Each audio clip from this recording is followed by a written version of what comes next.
Psalms chapter 19, verses 7 to 14. Are you there? Amen. Okay, atong dunganan og basa. Okay, verse number 7. All together, read. The law of the Lord is perfect, converting the soul. The testimony of the Lord is sure, making wise the simple. The statutes of the Lord are right, rejoicing the heart. The commandments of the Lord is pure, enlightening the eyes. The fear of the Lord is clean, enduring forever. The judgment of the Lord are true and righteous altogether. Moreover, they than gold, yea, than much fine gold, sweeter also than honey and the honeycomb. Moreover, by them is the servant warned, and in keeping of them there is great reward. Who can understand his errors? Cleanse thou me from secret faults. Keep back thy servant also from precious sins. Let them not have dominion over me. Then shall I be upright, and I shall be innocent from the great transgressions.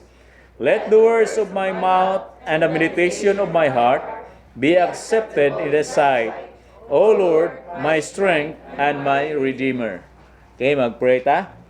Amahan mo nga langit noon, Lord, salamat sa kagayonan nga makasimba kami, nakapamalandong sa imong pulong. Akong ginapray, Amahan, nga tagaan ko nimo kaalam nga langit noon para, Lord, nga makasulti ko og tarong nga subay Ginoo sa imong pulong. Kasayod ko, Lord, nga kulang kaayo ang akong panabot, kulang kay Lord ang akong understanding, but pinaagi, Lord, sa imong tabang makasulti ko Ginoo nga para masabtan, Lord, sa imong mga katawhan. Lord, kami nag-ampo nga kung pwede Ginoo nawala man ang electricity, kung imong itugot, Amahan, nga maghangyo kami nga kung pwede nga mabalik according to your will. So kung dili man, tagay kaming grasya, Amahan, nga makapasensya tungod, Lord, kay wala kami kasayod sa sitwasyon Ginoo. So ginadangop namo da kanimo, Lord, ang among pagpadayon in Jesus name. Amen. Okay? Okay ra? Klaro ra? Ay na, isa mo. Okay ra ko. Okay, so minaw lang ta, amen? Okay, kay ang akong tangkuan nga akong paspasan gamay kay para mahuman gyud ni karon. But salamat sa Ginoo nga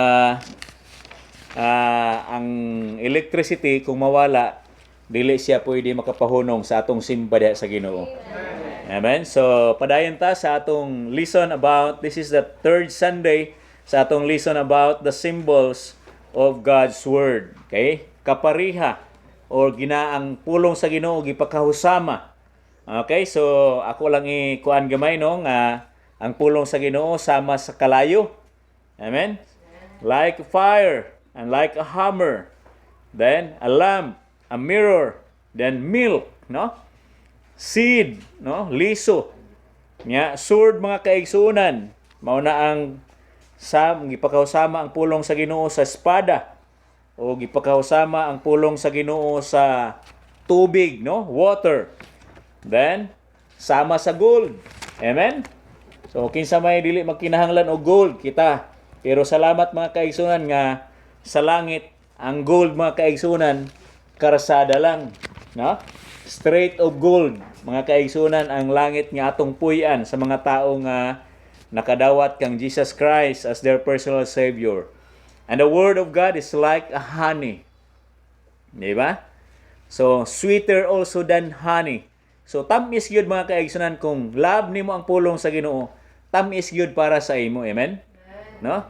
The law of the Lord, okay, the Word of the Lord is like a honey, no? Sweeter also than honey and the honeycomb, no? So, salamat. Then, number 11, dirita mag-start. The word of the Lord, mga kaigsunan, is like a bread. Okay, a bread. Okay? Bread, mga kaigsunan, pan, pagkaon. When you talk about bread, mga kaigsunan, in the Bible, so gikuan lang na siya bread, pero kung imo nang kuanon in general, is like a food. Okay? Pagkaon. No? So, mauna mga kaigsunan, atong tan-awon ang Matthew chapter 4. Okay, madunggan ra ko da sa likod. Okay, Matthew chapter number 4. Okay, verse number 4.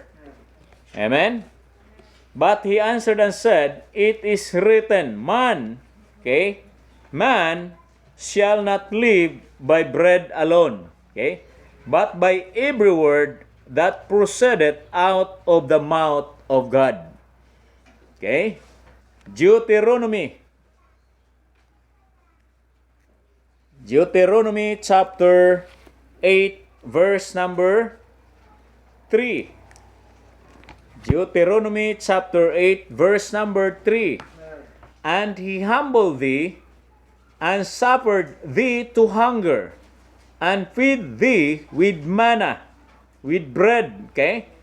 Which thou knowest not, neither did thy fathers know, that he might make thee know that man doth not live by bread only, but by every word that proceedeth out of the mouth of the Lord, that man lived. Amen? So, mao na mga kaigsunan, as bread nourishes mga kaigsunan and strengthens our bodies. Okay? So, ang pagkaon, makahatag ng nourishment sa atong body. Makahatag na siya kaayuhan para sa atong physical. Amen?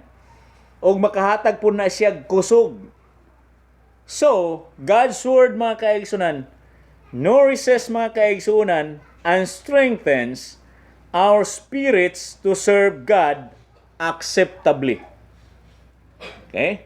So, ang pulong dahil sa Ginoo, kung ang pagkaon, kung ang bread mga kaigsunan, makahatag, makanourish sa atong sa atong lawas, makahatag og kusog sa atong lawas. So, ang pulong pod sa Ginoo mga kaigsunan, makahatag nag siya kusog sa atong espirituhanon nga bahin to serve God. Amen? Para sa pagpangalagad sa Ginoo. Si Jesucristo mga kaigsunan, ginadescribe niya ang kanang iyang kaugalingon. Okay? Ingon siya mga kaigsunan sa John 35 verse, John 35, Kung atong tanawon, okay? Gingon diha mga kaigsunan, I am the bread of life, Chapter 6 of John, verse number 35. Jesus Christ said, I am the bread of life. Okay? Siya ang pagkaon, Siya ang pagkaon or food, sa kinabuhi. Okay, we remember mga kaigsunan. Okay? Atong hinumduman nga wala tay mahimo, wala tay kinabuhi kung wala ang Ginoo. Okay, nasabta nato? Walay kinabuhi kung walay Ginoo. Siguro mo yung kung walay Ginoo, buhi man ko. Huna-huna mo na. Kaya ang gatag sa atong kinabuhi ang Ginoo. So ang iyang pulong sama sa pagkaon nga makahatag sa atong kinabuhi. Okay? Malig-on ang atong pagpangalagad sa Ginoo, Ingon siya, he that cometh to me shall never hunger. Okay? Unsa man nga unsa may pagpasabot nga hunger, ang tao mga kaigsunan bisag busog na, kung pagkanon nimo mukaon gyud na. Amen? Ang buot pasabot nako, ang tao bisan pag unsa ka adunahan, mangita pag gyud nagdaghan. Nganuman ang tao walay satisfaction. Dili masatisfy kung unsay naa sa iya. Nganuman, tungod kay ang tao, ang nature sa tao naagi pagka-greedy. Hakog sa pagkaon, hakog sa salapi, hakog materially. Nindot unta na mga kaigsunan kung ato nang ikuan ba, adto nato na sa espirituhanon nga bahin, mas maayo taghakog ta sa espirituhanon nga bahin. Amen. Sa pagpaminaw sa pulong sa Ginoo, sa pagsimba, sa pag-alagad sa Ginoo, sa pagpangayo mga kaigsunan og guidance sa Ginoo, dapat hakog ta ana. Dili lang kay sa pagkaon, amen? Akong kanabang mga ingana nga istorya, kanabang ingana nga mga kuan sa Bible, kanindot unta nino kung ato ni siyang ibutang ngadto sa espirituhanon sa atong Christian life, kanindot gyud kaayo ang kuan ana. Kaya abi nimo sa Christian life dili gyud ka kanibang kung kuan pa ingon diha, dili ka magutom, Kung dili puno unsa may kuay hatag sa Ginoo sa imo, blessing. mabusog ka sa mga panalangin sa Ginoo. Amen? So, once someone is in a right relationship with Jesus Christ, mga kaigsunan, he finds everlasting satisfaction. Kung ang usa ka tawo, mga kaigsunan, naa sa insaktong relasyon kang Hesus Kristo, igo tubang sa kuan, grabe ko na nang no manday na ba? O naa day gihapon. Okay, naa man day na data, no? Okay. Pero kani wala. Recorded lang. Okay? So, ingon mga kaigsunan, kung ang usa ka tawo naa siya insaktong relasyon diha kang Hesus Kristo, makabaton siya og walay katapusan nga satisfaction. Satisfied, kontento, amen? Oh, diri na punta. Unsa may Bisaya sa satisfied? Gibisaya lang nimo ang to be content. Eh? Basta kay mo na. Kasabot mo sa satisfy? Tagalog to. Sapat yan para sa iyo. Okay? So, everlasting satisfaction. So, meaning, kung sa'y naa sa imo, okay na sa imo. Okay? Kontento na ka. No? Kung na kay 100 karon kay mo rin na sa imo, ayaw pangawat. Ayaw pang, saman? Ayaw pang pickpocket. Amen? Ayaw pang maligyan sa buo para ka mamilyonaryo. Hello? What I mean mga kaigsunan, kung sa'y naa sa imo, kakontento ana. Okay? Kung naalang ka insaktong relasyon sa Ginoo, makabaton yung ka mga kaigsunan og kaning walay katapusan nga pagkakontento. Ana lang, no? Everlasting satisfaction. No? Bread of life, mga kaigsunan, means bread which provides life. Mo nang gitawag mga kaigsunan nga bread of life. Okay? So the word of God, mga kaigsunan, is like a bread. No? Dili mapanos. Okay? Naikuan sa balay, nagipalit na ako nga paan, nalimtan, tungod sa kadaghang panalangin sa Ginoo. Okay? Wa na makaon, gibutang na sa rep niya, na-expire na last January 18 pa. So, basig, kung ato tong ipakaon, magdaot atong tiyan. Pero akong buot pasabot mga kaigsunan, nga niabot man na sa kong huna-huna. Kaya akong buot pasabot, ang pagkaon nga ihatag sa Ginoo mga kaigsunan, spiritually, dili mapanos. Amen? Dili mapanos, no? Akong balikon, bread of life means bread which provides life. Amen? So, number 2. Okay, number 12 na ni, no? The word of God is like a pearls. No? Golden pearls. Pearl. Okay? Kana bang perlas ng silanganan? Saya lagi ning wala ta matun-i kung sa pag-pronounce, no? Pero sige na lang, kasabot man kamo sa perlas. Okay? So, asa man na makita ng perlas? Sa dagat. Yeah, sahay na magpinatyanay tungod sa perlas, amen? So, pero kung gusto mong perlas nga makaon, adto mo sa golden pearl. Kay na bread po dito, no? May bread ka na, may pearl ka pa. Okay? So, punta po tayo doon, may may bingka. Okay? May chokupay. Sa golden pearl. Okay? So, kung naa kay pearl mga kaigsunan, dili gid nimo ilabog. Tanawon ra nga ito Matthew 7. Okay, verse number 6. Tanawon nato kung unsa gyud siya ka precious. Okay? Chapter 7 of Matthew, verse number 6. Give not that which is holy unto the dogs, neither cast ye your pearls before swine. Amen? Okay? Lest they trample them under their feet and turn again and rend you. So, tamak-tamakan lang na. Amen? So, dili man sad mukaon ang baboy ana. Pero, Kung ikaw sad di pug ka mosugot nga ilabog nimo na dito sa swine, right? Kay nga naman unsa na ka presyo sa imo? Ang pearl mga kaigsuonan.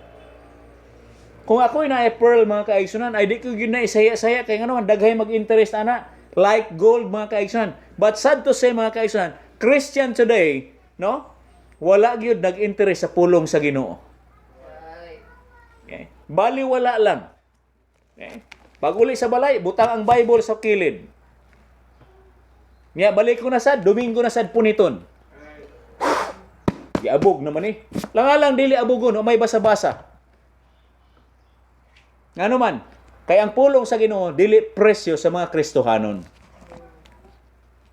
Pero kung naay pearl mga kaigsuonan, naay gold, okay? Mao lang na batok-batokon yun, iba sige kawat na to. Sad to say, kung malimtan ang cellphone, uy, balik ko na ko kay bahalag malit ko, basta kay mabalik na akong cellphone, pero ang Bible malimtan. Sagdi lang to, Bible ra bitaw to. Hello. Okay? Ginatawag ta nga Bible baptist tungod kay dapat natay Bible. Kung makapalit mong cellphone, kung wala mo'y Bible, palit mong Bible. Amen? Say, maproblema ta sa atong load. Pero wala taga problema. Iwa mong gikoy Bible, oy. Maghulat ko nga tagaan ko ni pastor. Di man ko kuwartahan. Ang Bible dili panghatag. Pero kung naa, salamat sa Ginoo. Okay? Makapalit naman lang ta og lipstick. Personalan, dili oy, example ba lang. Amen? Di na personalan.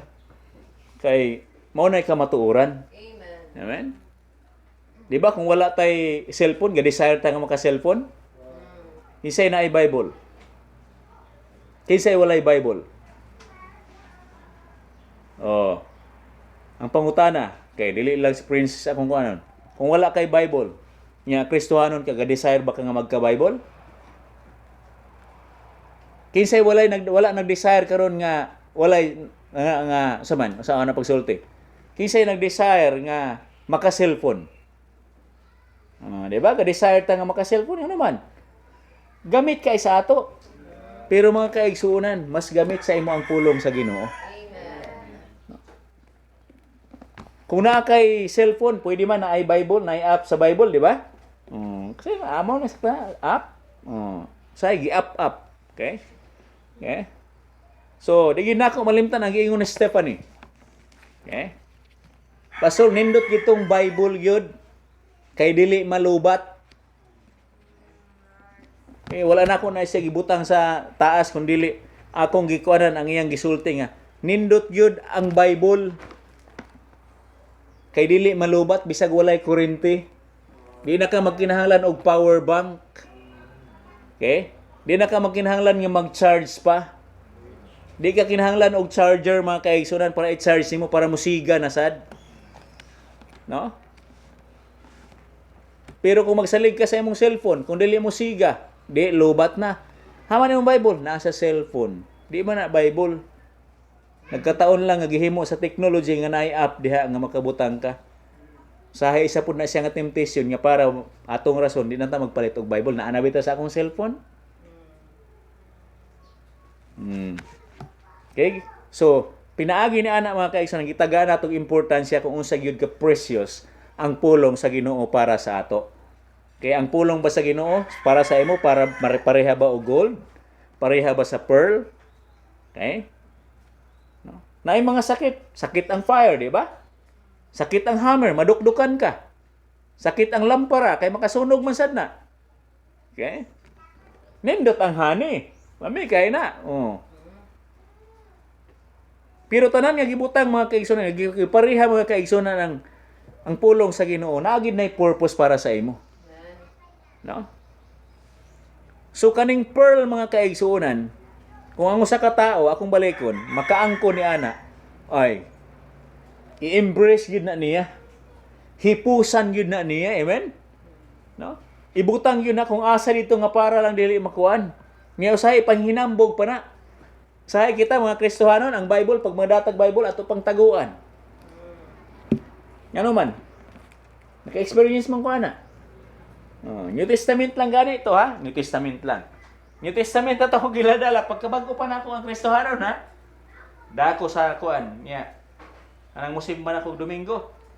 Magato kay gamay ra. Unsa na imong dala jer? Ginako notebook. Notebook na. Pindot ka notebook ba? Nako, dito. Nako, ay salamat. Pasal kasayad nga Bible dahil Pero mga kaigsunan, ang tinuod nga Kristohanon, dili maulaw kung magdaag Bible. Ikaulaw nimo kung wala kay Bible. Amen? So dapat, ang pulong sa Ginoo para sa imo sama sa usa ka pearl. Amen? Then the Word of God is like an anchor. Okay? Dili angkol ha? Anchor mga kaigsunan. Angkla. Amen? Hebrews chapter 6:19.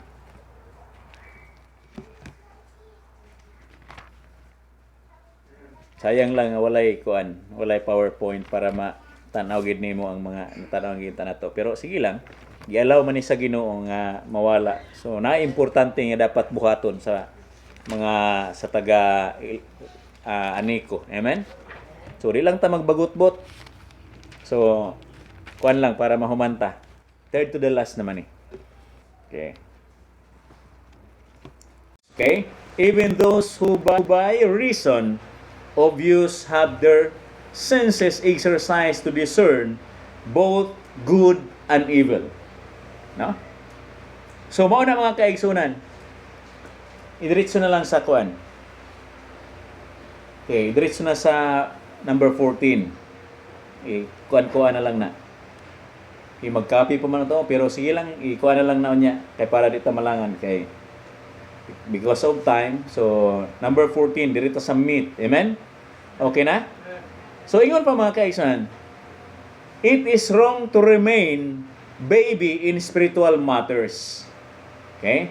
Strong meat, Christians possess the maturity to make right moral choices and have digested enough scripture to discern good from evil.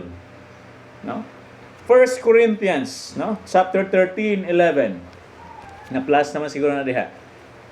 Okay, 1 Corinthians 13 verse 11. Ingon diri, when I was a child, I spake as a child. Amen?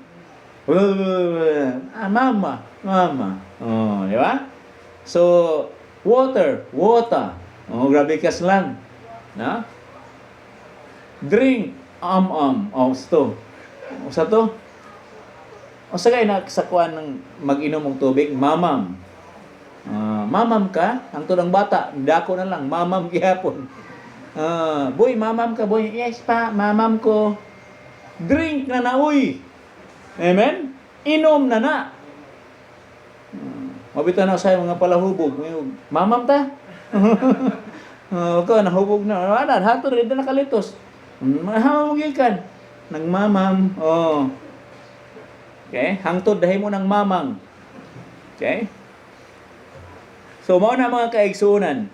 Okay? Ingon pa diha. Verse number 11. When I was a child, I spake as a child. I understand as a child. I thought as a child. But when I became a man, I put away childish things. Mga kaigsunan, hindi na po tayo mga bata, amen? Padaplin na ito ng mga binata ng mga butang. Oy, si pastor, kay hard naman magwali.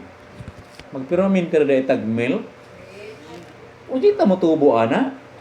Di ta mo tubo, amen? Kinahanglan mo tubo ta mga kaigsunan. Di naman ta mga bata. Ang 1 year gani, makalitok na gani na, di ba? Di ba? Nya naana na ngipon, gusto na mo kaog buko. O, di ba? Ang bata, ikot, saba na, kanay, wakwak. Kaon ko wakwak. O, di ba? Nak, mangita pa ko kun. Wakit kikuhan din ma. Bato ragin eh. Kaon ko bato. O. Ano man, gusto na gyud mo kaon. Naman po yung advantage sa mga bata. Kaya desire gyud pero minti nga makakaon. Right? pero minti busog. Pero usahay ang tiguwang, mga idaran, full of age mga kaigsuunan, usahay neglect lang ba, no? So, mauna mga kaigsuunan. Okay, last na. Minog, sige sagot, last na dayon. No, the word of God is like an ox goad. Okay? Ox, so may ox goad mga kaigsuunan. So, mura ni siya kanabang stick, no? Ginakuan ni siya, okay? Unsa may sakto nga pag-pronounce ani? Sige tudloy ko. Ha? Goad. Okay. Ox goad. Good na to? Okay. Okay, so ox goad. Okay. So ox goad mga kaigsunan is a wooden tool approximately mga kaigsunan 8 feet long. No? Taas siya. Stick. Okay? Fitted with an iron spike or point at one end. So meaning, naa siya ay pointed sa tumoy. Okay? So, gito ni gihatag sa kanang mga magbalantay nga kung magpaling-paling ka, kung mo yung kag-stick, ugsok na siya. Pero kani siya, gikuha na siya, isip mo sa ka-stick, pero 8 feet long ni siya, nga kung malayo ka, tusukon ang imong lubot. Sa pointed niya. Parang, gano'n man, asa naman ka pa yun? Naarata na rin. Mubalik ka. Okay? So, gitawag ni siya nga reminder para sa imo. Nga, huy, nisibat na ka, nipalayo na ka, nitipas na ka. So, palangitan ako, nagkuhan ko sa imo, buta na to, karnero. Lahi pumputong kuan, katong naiana, lahi sadto siya. Napot yung staff and kuan niya kay, kung katong kuan, napot siya pointed yapon sa lutumoy, pero naa siya ana, okay? So, ang kuan nato, sa ito thy staff and thy rod. Okay? Okay? So, nasa yung gahi yung kagliog, mo na nga, balihon to siya, niya, kawitan dayon ka. Pero kani, sakit ni siya kay pointed ang tumoy. Okay? So, pag sa imo, di kagahi ka, asa man dito pa yung, dili ra, balik ka. Amen? No? Sa man nakataas ang 8 feet, di ba? So, diri siguro. So, pag mo action kag palayo, tusukon na yan ka, o di ba, labtikan ka. So, ingana na siya mga kaigsunan. Ang pulong sa Ginoo sama ni ana, no? So, the words of the wise, no? The preacher, okay? Ako, manaw, i-consider akong kaugalingon nga wise ko. Pero salamat sa Ginoo nga gitagaan tagkaalam. Amen? Okay? Muna ikuan diha, no? Are as goats mga kaigsuunan, and as nails passing by the master of the assemblies, no? Preacher in church, no? Which are given from one shepherd. Okay? Yeah. Kinsa may atong shepherd, no? The Lord Jesus Christ. Ato gay tanawon ang Ecclesiastes 12:11. Okay, pautangan lang ko gamay ha. Okay. Ecclesiastes 12:11 after Proverbs na siya.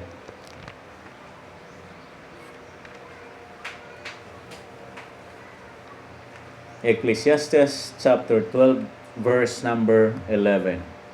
Yun dere, the words of the wise are as goads, amen?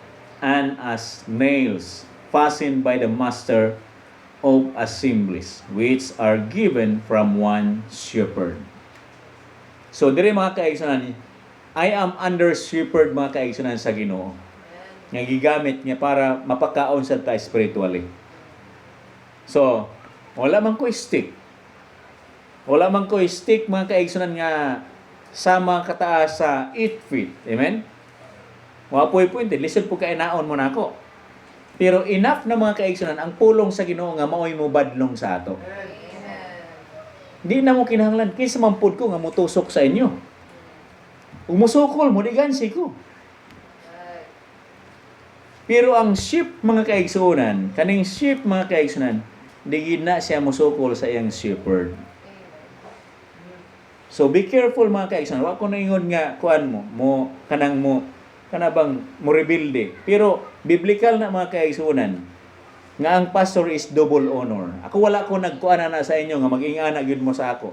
Pero naa man na sa Bible. So mo na ginaingon na touch not the anointed. Kung naamoy kasulti sa pastor nga kuan, di ka ganahan, i-pray. Kung naa kay kuan, i-pray. Mao ra gyud na ang imong dapat buhaton kaysa imo siyang libakon. Ingon ra ba ang Ginoo, vengeance is mine, saith the Lord. So ayaw gyud mo pagkuan nga magrebelde mo sa pastor. No. Wala man ay para ikaw na akong kagaling. Ako nang gisulti sa inyo para makasayod sad ta. Kaya ako giwalihan man sad ko ana. So iwali sad nako sa inyo. Okay? So mao na mga kaigsuonan. Sakit, no? Sakit ang stick nga na labi na sakit kay itong bunalan ra ka sa pagtusokon ka. Okay? So mao na siya ang ox good mga kaigsuonan ang pasabot ana. O dili man ni ako mako na na sa Bible. Wala ko naghimo anig mga point. Gibasihan ako kung unsay naa sa Biblia. No? So, dili ni nga ako naghimo-himo ani. Lahi gitong ako nga kuan, pero ako ano siyang gidala nga lesson mga kaigsunan nga para makabaton di ta og mga butang. Uy, ingani ra ba di sama ra ba di ingani sa ani ang pulong sa Ginoo? So, kung atong tan-awon kaning tanan nga gibutang diri mga bililhon ni nga mga butang. Magamit ni sa atong spiritual life, magamit ni sa atong Christian life. Kana kung ato sang gamiton. No? So in conclusion mga kaigsunan, we have questions, okay? 4 questions. Okay, ikaw na magkuan ni sa imong kaugalingon, mag-evaluate. Are you living daily by studying God's word? Okay, nagakinabuhi ba ka sa matag adlaw nga nagabasa ka sa imong sa Bible, naga-study sad ka, nagatuon ka? So ikaw, nag-ingana ba ka? So are you walking daily in sweet, close fellowship with Christ? Okay. Are you obeying its message contained in the symbols of God's Word? Okay. Naga-obey ba ta? Ay, kanindot sa gold. Ay, kanindot sa kuan. Oh. So, dapat mag-obey yun ko. Okay? And, the last mga kaigsunan, are you regularly sowing the seed of God's Word in people's lives? Nag-share ba ta? Sukad-sukad sa atong pagkakristohanon. Nakasulti na ba ta nga ang pulong sa Ginoo nindot kayo? Ang pagpangalagad sa Ginoo nindot kayo? Nakasulti na ba ta nga ang kaluwasan naa ra gyud kang Kristo? Okay? So kung wala pa, mas mayo nga buhaton nato, amen? Mas mayo kay diha pinaagi niya na makita sad nga nag-mature na gyud ay ko. No? Ikaw mismo makasulti ka sa imong kaugalingon ay ni grupo di ay ko kay nakasulti na gud ko. No? Ni grupo di ay ko kay makasabot ko sa pulong sa Ginoo. So inga na mga kaigsuonan. So I hope mga kaigsuonan sa 15 points, no? May tungod sa symbol of God's word, no? Fire, hammer, lamb, mirror, milk, saman, liso, no? Seed, sword, water, unsa pa? Okay, ato ning kuanon, okay? Gold, okay, napulo. Honey, bread, pearls, no? Anchor, meat, then ox good. No? So, hinumdumi na. Okay, hinumduman nato na para please hinumduman so di kalimot. Amen.